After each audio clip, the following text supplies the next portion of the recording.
Welcome to Poland Daily History with me, Nicholas Richardson. In previous episodes, I've been discussing the Polish-Soviet War with my guest, the historian Dominik Szczęsny-Kostanecki. We've now reached the point in the war where a massive Soviet counterattack pushes the Poles and Ukrainians out of Kiev and all the way back to Warsaw. And I think Stalin, actually, this caused quite a lot of trouble back in Moscow for Stalin, didn't it, at one point, I think, the result of his sort of dragging his feet. Yes, but Stalin was such a, dodger and, that he managed to, liquidate sometimes. Yes, of course, but I mean, I've always sometimes wondered if whether, of course, in the back of his mind, this affected his thinking when it came to the Warsaw Uprising, that he'd been, if you like, by his standards, not by ours, but he'd been caught out by the Poles once before. At the time of the 1920 war, he could blame the Poles for the fact that he got in trouble because he'd not done as he'd been told to do by the Politburo. And sorry, that's just a slight aside. That's what they say. That Stalin, of course, Stalin was a politician and of course, not a gentle one, a very brutal one, but a politician in general, on the whole. But some say that Stalin has a particular aversion towards Poles. Yes. Mm-hmm. Anyway, we get, of course, in 1920, late summer of 1920, here we are on the Vistula, where finally Poland sort of puts a stop to the Red Army advance. I mean, and everything, it seemed that everything was already lost. I mean, Soviets were already in Radzymin, which is like 10 kilometers from Warsaw. Exactly, it's very close. But thanks to general, consolidation and the fact that Piłsudski fought up a very good military movement, that is to say, to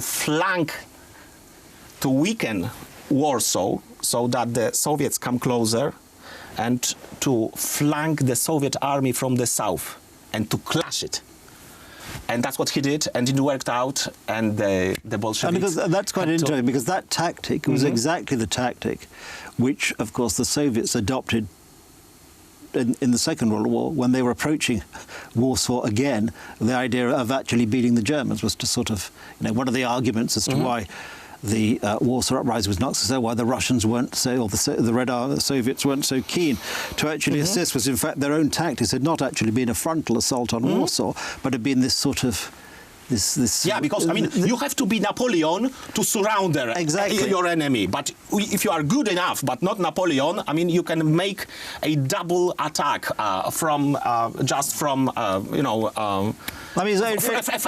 one and then a backing one. In military terms, that's a fairly common manoeuvre. For example, going completely different, but the Zulus in Africa, and the Romans, and tradition, and the Zulus, of course, rather poetically, is in the shape of buffalo horns. But again, it's the idea of you come slow at the front, but really the real action is round at the side. So against all the odds, or unexpectedly, due to the brilliance of the Polish military strategy, the Red Army was halted at the Vistula, the miracle on the Vistula, so-called.